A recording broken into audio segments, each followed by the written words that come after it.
Hello, my name is Jamal Price, and the question that I'd like to focus my research on is hitting more home runs and breaking records the sole reason why MLB players use steroids? Now, just for a quick clarification, I'm using the term MLB to describe both Major League and minor league players. They're both affiliated with MLB as a whole. Minor league players just being players who aren't quite good enough to make it to the top-notch major leagues, but are better than the rest of the competition in America. And now I'll move on to my first source. And this perspective hasn't been taken on a lot by baseball fans, fanatics, and writers, but this article focuses on: is PEDs, performance enhancing drugs, otherwise known as steroids, are they abusive or addictive? And the player that is included in this article is Alex Rodriguez. The main question here is, does Rodriguez have a substance abuse problem?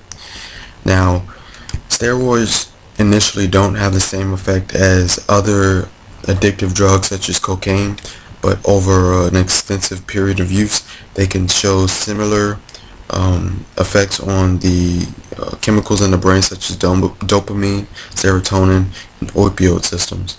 Another point that this article makes is that these players may use steroids in order to avoid American stereotypes and social pressures, and the biggest one focused on here is weaknesses.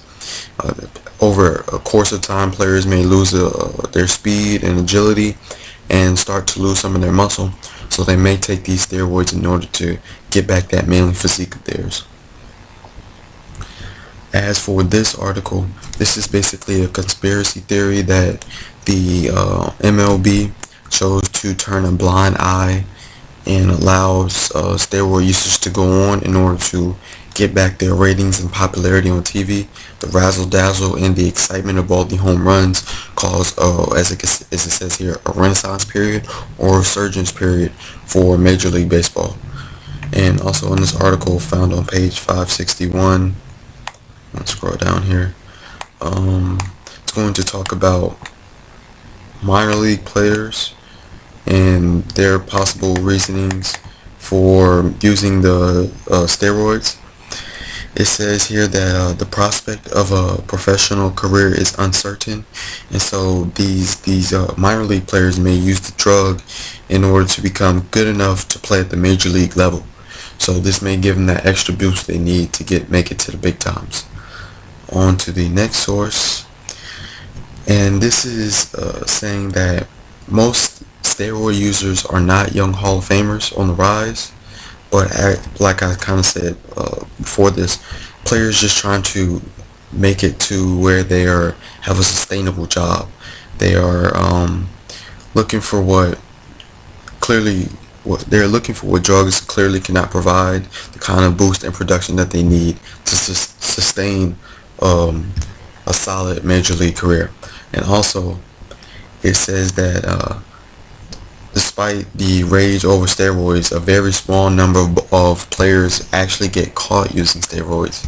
So if the likelihood that you won't get caught is not that great, then that might persuade a player to go ahead and use a steroid. As for this article, it talks about Jose Canseco, who I'll also discuss later on in my presentation. And one of his key points as to why he used steroids was not for the home runs that he hit, but it was to keep him in the game.